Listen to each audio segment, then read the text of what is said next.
Well, let me now turn the camera towards the computer so I can show you how this course works.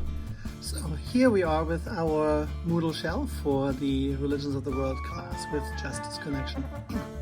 We're going to start with the welcome page.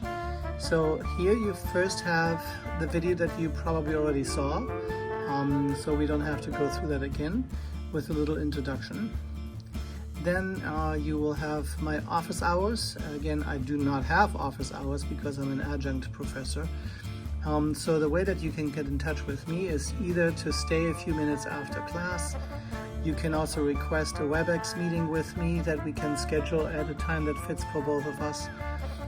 You can also send me an email to Reinke@bergen.edu.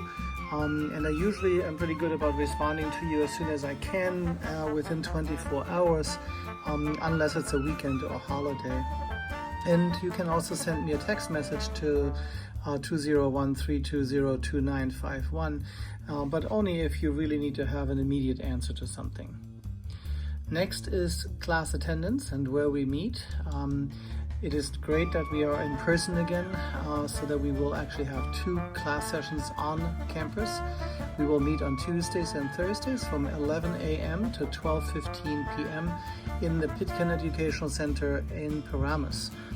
The funny thing is that we have to meet in 2 different classrooms.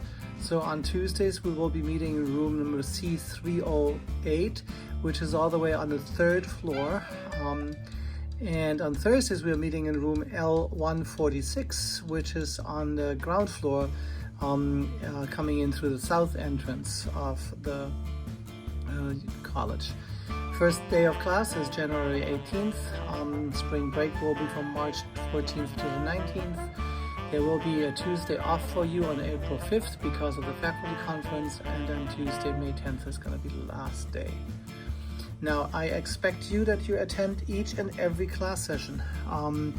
I also expect you to be on time because we only have an hour and 15 minutes time together. So if you are coming 5 minutes late, you will be marked late and you will get only 80% of the attendance for that day. Each day counts for 1% of your final grade. So you can see it can add up if you're coming late on a regular basis, right? Also, if you're missing more than 10 class sessions, then that means you missed 66% of the course. You will need to get you an E grade, which is an informally dropped grade. Here comes the syllabus. If you click on that, you see the entire syllabus. You can download it for yourself if you like paper things for yourself, but obviously you don't necessarily need that because all that information is also here on this page. How does your grade come together? So attendance, as I said earlier, accounts for 30%. Then there are 6 quizzes. Each quiz counts for 18%, and I will tell you about the quizzes a little bit later. And then these 4 items here are major assignments. The first one is due very quickly, it's only 4%.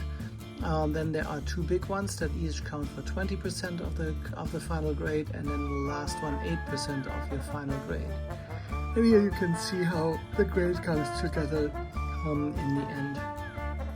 There are possibilities in between to get some extra points, so you might get more than 100% if you do everything perfectly.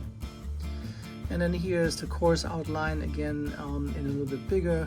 If you click on that, you can see it a little bit bigger, although that's not a whole lot, to see what we are doing in each class session. However, that's also here on Moodle. Here are the resources and books that we will use. One resource here is the World Sacred Scriptures Padlet. If you click on that, it's something that I put together, where for each of the religions you have their sacred or holy scriptures linked in as online resources. So if you wanted to know something about the Holy Quran, right, so you just click on there and you have all the different surahs, Al-Baqarah right here, and click on that, and there they are, both in Arabic and in English, even with different English translations. you can also do it with any of the other Holy Scriptures. Back to our welcome page.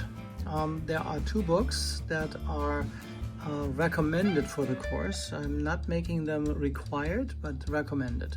That means you could actually pass the class and be successful without buying the books. But on the other hand, if you do have them, it's better for you to have them. So it's the James Feser and John Powers book, Scriptures of the World Religions. This book has excerpts of the Holy Scriptures of various different religions, and there are passages that we will read from that as examples of some of the scriptures. So you can either buy it in a bookstore at Bergen Community College, you can also buy it here through Amazon or through other places. There is actually, I think, another edition.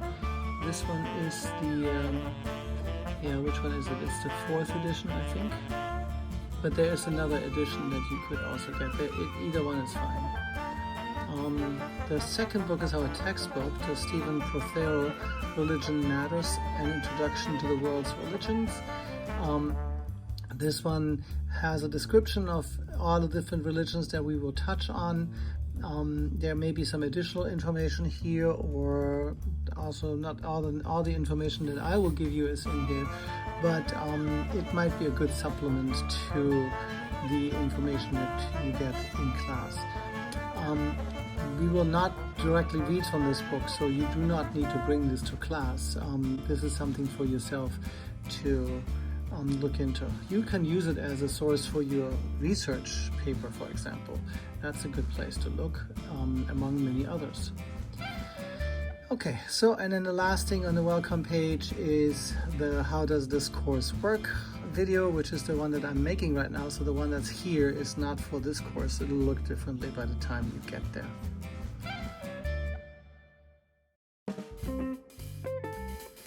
So now we will go to the next topic, which is our major assignments. Click on the second link here on the left-hand column. There we have our major assignments. The first one, as I said, is the 1 paragraph, What is Religion?, which is due on Thursday, January 27th, so not long from now. Here you have them all in specifically. All right, so what is religion?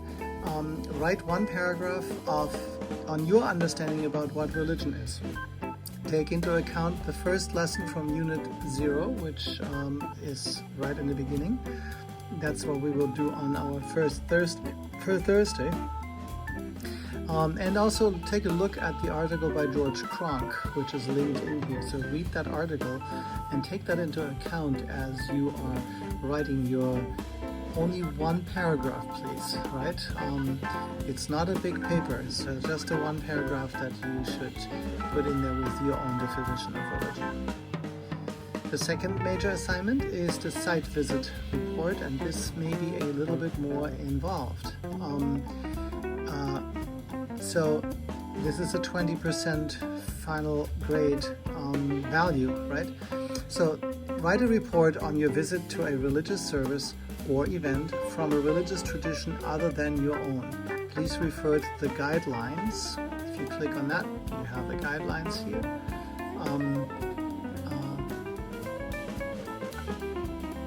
Continue. This list of suggested locations right here. See, there are locations, possible locations that you could visit of all the different religions. This list of suggested site visit locations can assist you in finding a religious organization you might want to visit.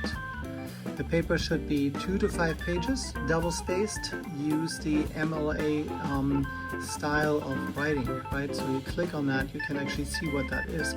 And it tells you what the MLA standards are for plagiarism, right? Plagiarism is a no-no. Nobody should be copying directly anything from somebody else. So read what is plagiarism, what does plagiarism look like. Here are ways of how you can cite things from your sources, right? So you should be reading other people's work, but you're not supposed to copy it, right? So you can work that through, and then you can, if you will find something important from a source that you read, you have to make sure you cite it properly in the text as well as at the end of the paper where you have a works cited list. So take a look at this, right? And then here's the way how you format a research paper, and you should do that with a site visit report as well. And then an appendix. So read that through, right? Really important. So just to make a site visit actually does create some anxiety for some people, because you're actually ending up going to a religion that you are not familiar with. So it's culturally quite different than what you're used to. And we all feel shy when we come into a different place where we do not know our way around, right? So it is a little frightening. Many people are a little uneasy when they're thinking about this project in the first place. But most people really have afterwards said that this was a great experience and that they would not have wanted to miss this opportunity to do this. So a couple things to think about that. Number one, you do not have to believe what people say and do in their particular event. You are there as an observer. Nobody says that you have to convert to that religion. It is there for you to observe and to see what it's all about, right? Also, you don't have to do it by yourself. You can go with somebody that might you might be more courageous, right? You can either go with somebody from the class, have a classmate go with you and you visit the same place. Or you might have a friend of a different religion and maybe ask them to take you to their place of worship. That will be wonderful actually, because it gives you some insight from that person's perspective, and they can also answer questions for you. So what you would do in terms of writing the paper is first figure out what it is that you want to visit and with whom you might want to do that. Then do some research on that place, right? You can see that in the guidelines, read that through. You can do some research on the place first. Then after you did your research, that should also include, for example, to know about the do's and don'ts of that particular location. Like if you are visiting a mosque, make sure that if you're a woman that you come with a headscarf on, right? So you have to cover your hair. And both men and women, knowing that you need to take off your shoes when you come to the mosque, make sure that you don't have holy socks on, right? And then once you did that pre-research, you do the visit itself. Kind of observe things already as you're arriving. What kind of impression does the building have to give you once you arrive? How do the people react towards you when you come in? Are they welcoming? Are they happy you are there? Are they ignoring you? And then you come in and just sit there, take in the feeling of the space, the smells that you smell, the sounds that you hear. Many times in many places you might be confronted with a language that you are not familiar with. If you're going to a synagogue, for example, they might recite things in Hebrew and you have no idea what they're talking about. That's okay, right? Don't worry about it. You don't have to fully participate, so it's okay if you feel a little lost. But lost is only when you expect that you are fully part of it, right? So you're observing anyway. So observe and listen to what it sounds like in that different language. Maybe afterwards you have the chance to meet with somebody from the place to ask some of the questions that you might have developed beforehand. Maybe the whole experience has brought new questions up to you, and you can write all about that. And then you can write a conclusion about this at the end of the paper. Now, I do understand that COVID is still around and that not all places of worship are actually allowing people to come to their place, or they're restricting the numbers that come there. So one alternative, and I want to tell you, don't take the easy way out and just jump right away to that. It's much more interesting to actually go in person to make that site visit.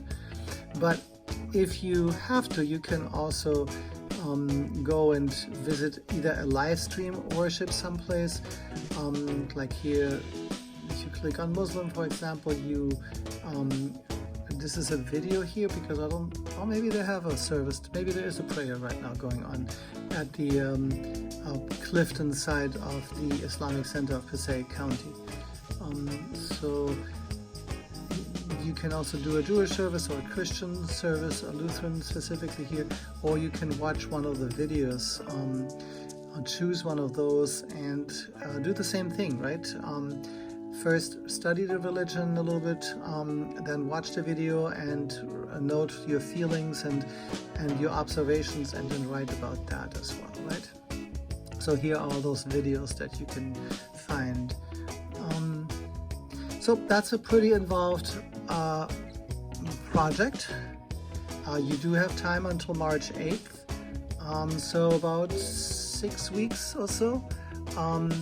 And so I would say go ahead and start thinking about this right away, what you might want to do, so you have time enough. Here's an interesting, important thing for you to think about, right? For this paper, the site visit report, and also the next one, the research paper, if you submit your work early, that means the day before the deadline. So in this case, if you submit your site visit report by Monday, March 7th at midnight, you will get 2 extra points. That means if everything else is perfect, you can get up to 22 points for your work. Now, on the day, on March 8th, you will get the maximum number of grades that you can get is 20%. If you are submitting a day late on Wednesday, March 9th, I will take 1 point off, and your maximum you can reach is 19 points. If you submit 2 days late or later, I will take 2 points off, and then your maximum that you can reach is 18%, right? So make sure that you get this done, and if you can do it on time or even early, that's great, right? You get extra points. To the research paper.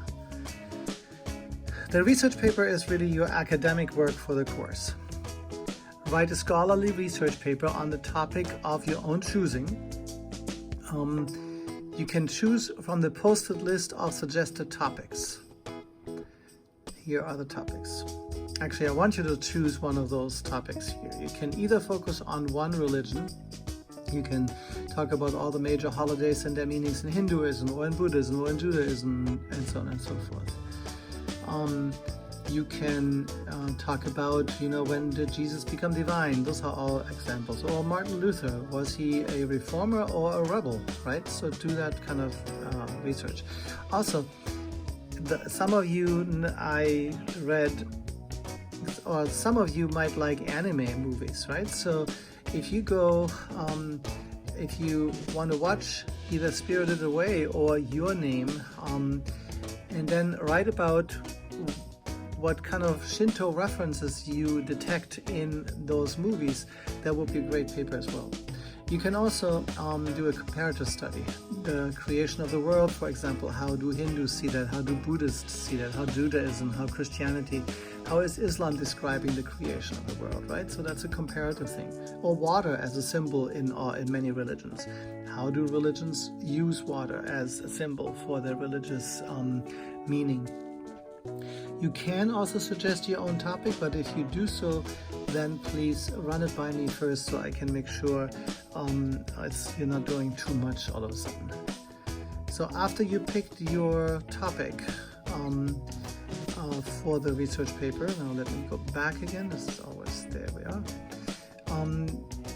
When you begin this, please refer to the guidelines again, as they're linked in here for writing your paper. While the content of your paper is of greatest importance, your style and outward presentation will also be considered for your grade. Make sure to reference all your sources, right? Again, the MLA style guidelines are really important. This paper is 5 to 10 pages, double-spaced, use a font Times at 12 size. And then here also the evaluation rubric, so you know exactly how it's being evaluated. Again, if you submit early, you get 2 extra points. On the day, you can get the full 20% if everything is good. you lose 1 point for 1 day late and 2 points for 2 days or more later. And here comes our fourth major assignment. It's the final learning statement.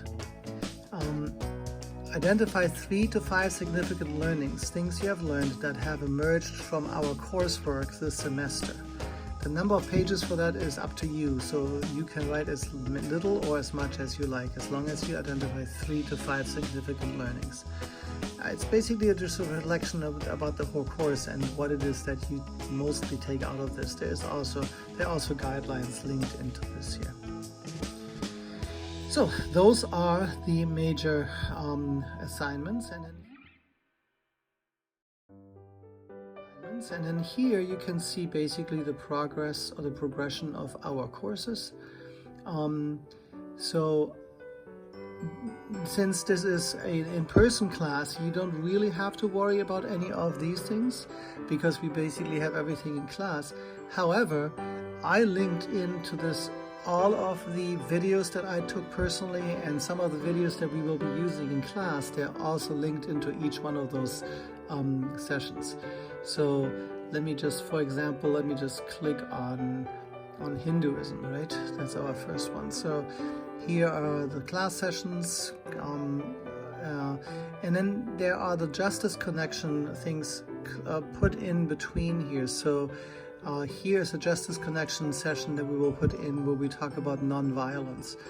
It's specifically coming out of Hinduism in some ways, but then we talk about more how this is being, how it's being used across the world, right? And then in the end, here's a discussion group, but we basically will do that in class. Let me go on to the second unit here, to Sikhism and Jainism, because here I need to show you now what the quizzes look like. Here's the first of the 6 quizzes, right, that give you 3%. If you click on the quiz, you get to this page here. So let's just preview one of the quizzes, how they work. I'm in the instructor's version now, not a student version, but it'll look the same for you as well. So we're going to start a preview attempt. There are questions, right? There are multiple choice questions. 10 of these questions, most of them multiple choice, but sometimes there are choosing things like Brahma is the male incarnation of the creator. So you have to choose your things, right? Here again, multiple choice. Here is where you can drag some things over, like the circle of life is samsara, right? So you add that in there. And that's basically how you do that for 10 questions. All of the quizzes have 10 questions, and then there is an 11th question, which already trains to final learning statement, which is one significant learning that has emerged from our coursework in this last section, right? And I'm going to put test here right now, and then you finish the attempt. Well, I didn't do any of them, right? So none of that is visible. Submitted all. Anyway, so then you actually have a preview and you can see how you did, and you have another possible option. Now, each quiz will take you, once you start up, you have 45 minutes time to do it. Most people only need 10 to 20 minutes for it. That means if you have special permission for more time, it's already built in, so you don't have to worry about that for yourself. All right. Let me come back to our course. Here's the course, and I think we basically talked about everything now. I wish you good luck, and if you have any questions, we can talk about this more during our session on January 18th, and I will see you then. Take care.